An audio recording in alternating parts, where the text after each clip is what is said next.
Hi everyone. Today we're going to be doing a complete bench test from start to finish. The first stage of bench testing is calibrating your pH meter so that you have accurate readings for the bench test. The first step of that is turning your meter on. This is a Hanna pH ORP meter. There are multiple meters out there in the field that you can use, ranging from this meter to a stable tabletop meter that you can acquire. This particular meter does a 2-point calibration, but some pH meters can go up to a 5 or a 7-point calibration. It just depends on the type of meter you have and how many standards you have to calibrate with. So once you turn your meter on, this particular meter's indicator is here on the right side. There's a little bar that shows that it has not been calibrated at all today. So we'll want to set it in calibration mode or standardized mode by holding the mode button down as it goes to STD for standardized.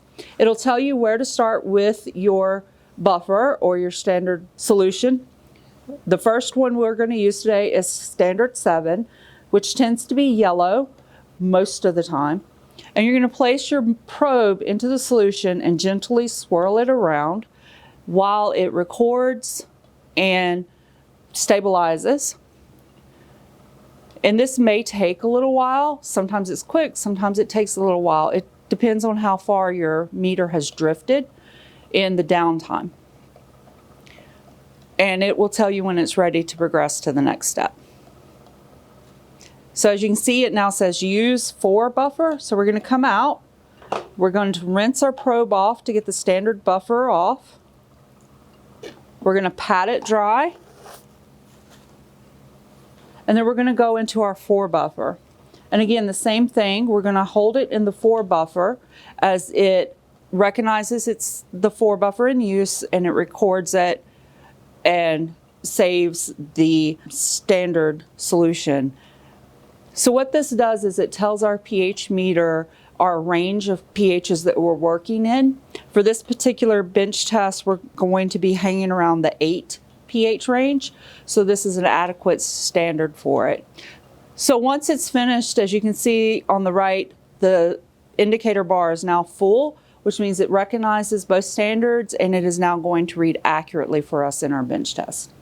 So now that we have a fully calibrated pH meter, we want to introduce it to our wastewater sample that we're going to bench test. You just place it in and make sure that it's not going to get tangled up.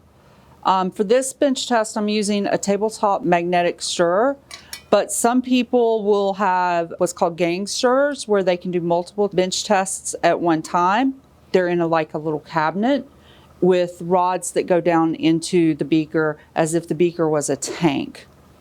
So now that we've got our pH established, we'll give it a little bit to stabilize and tell us what our actual pH of our wastewater is. So this wastewater, as you can tell, is very orange. This is a dye that is used commonly in manufacturing chemicals such as passivation or trivalent chrome to make it look yellow. And believe it or not, even though this looks very red, the more dilute it is, the yellower it gets. This can be a problem for some people because their permit may require them to remove color before discharging. So obviously a city that saw orange water coming toward them would have concerns and would come knocking on your door asking you, why are you sending me orange or yellow or green water? So one way to remove dyes is through a process called advanced oxidation. Advanced oxidation is based on a chemical process called Fenton's reaction. Fenton's reaction uses peroxide and an iron to create hydroxyl radicals in the waste stream. And what will happen there is the hydroxyl radicals will scavenge organics out of the wastewater, and this will free the metallic elements of the dye so that we can precipitate them out once this process is complete. So when you introduce peroxide and iron together, they're a very volatile reaction. But with advanced oxidation, you have to introduce both at the same rate, at the same time, side by side, but not touching so that they don't react outside of wastewater. And once they're introduced, your pH is going to drop drastically. So you'll want to give it a time to finish dropping.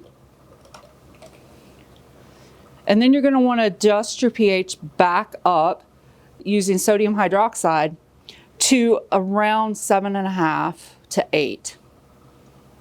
So we're going to slowly introduce our sodium hydroxide, and you'll start to see it react with the alkalinity in the sodium hydroxide as the pH raises. And we may start hearing some fizzy sounds, and we may start seeing some bubbles occur.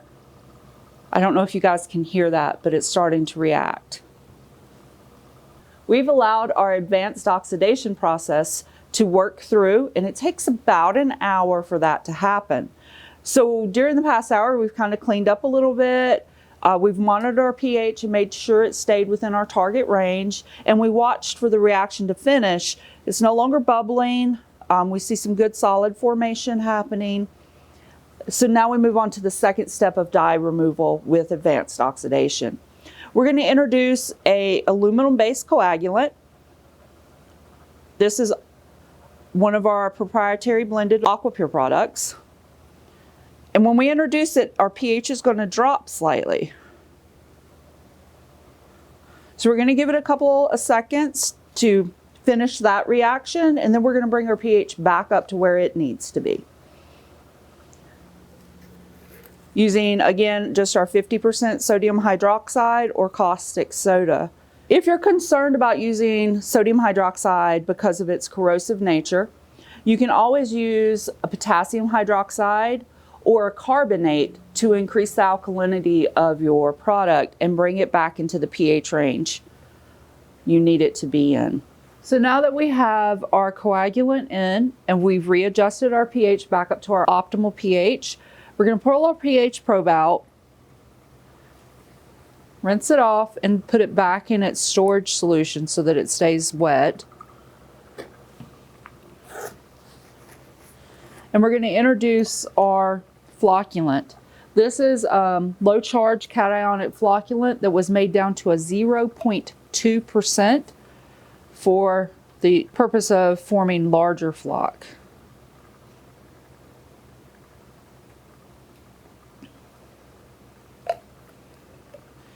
And as you watch, you can see the larger flock starting to form in this vortex. We're going to give it a second or two to mix so that the flocculant is dispersed fully throughout the entire container for the bench test. And then we're going to turn the blending action off. What this will do is allow the flock to fully form and then allow it to start settling. Settling takes about 15 to 20 minutes in bench testing. Once it's settled, we will test for TSS and turbidity and do a visual clarity check for the dye removal processes. So now that we've allowed our solids to settle out, as you can see they're accumulated on the bottom, we're going to do a visual color check against our original sample and against DI water. When you're removing dye, you want to get to a water white color. So we use DI water as our blank, which has no color in it at all. And then we're going to pull a 25 ml sample out of the middle of our supernate as a comparison.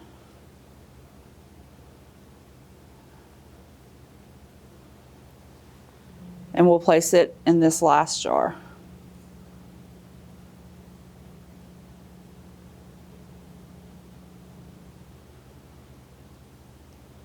And as you can see, it appears to be water white when we hold them side by side. There's no visual difference and no detectable color compared to when we hold our original sample side by side with the DI water.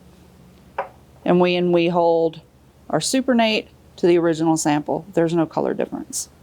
So another way we check to ensure that all of our solids have settled is we do a suspended solids test and a turbidity test on our colorimeter. There's a lot of different colorimeters out there with various programs, and they work pretty much the same by shooting a beam of light through the sample. So we start with our blank, we place it in, we cover it, and we zero it out. Then we take our original sample, we place it in, and we read it. And it gives us a suspended solids of 2 milligrams per liter. So then last, we take our effluent sample, make sure it's dry on the outside, and that there's no air bubbles in it. Place it in, cover it up, and read it, and we get a 0 milligrams per liter. Next, we are going to do a turbidity test with the same colorimeter. We're just going to change our program to turbidity. And the same process again.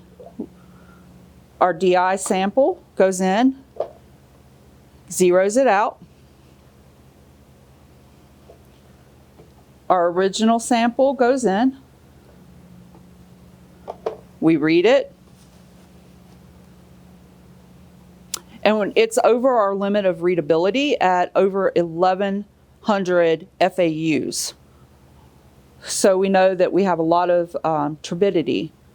So then we take our effluent sample and we place it in, and we read it, and we get 4 FAUs. So there's a drastic decrease in turbidity. What that means is we have successfully removed the majority of the color from this sample, and it's good for effluent, as long as there's no metal contaminants in it.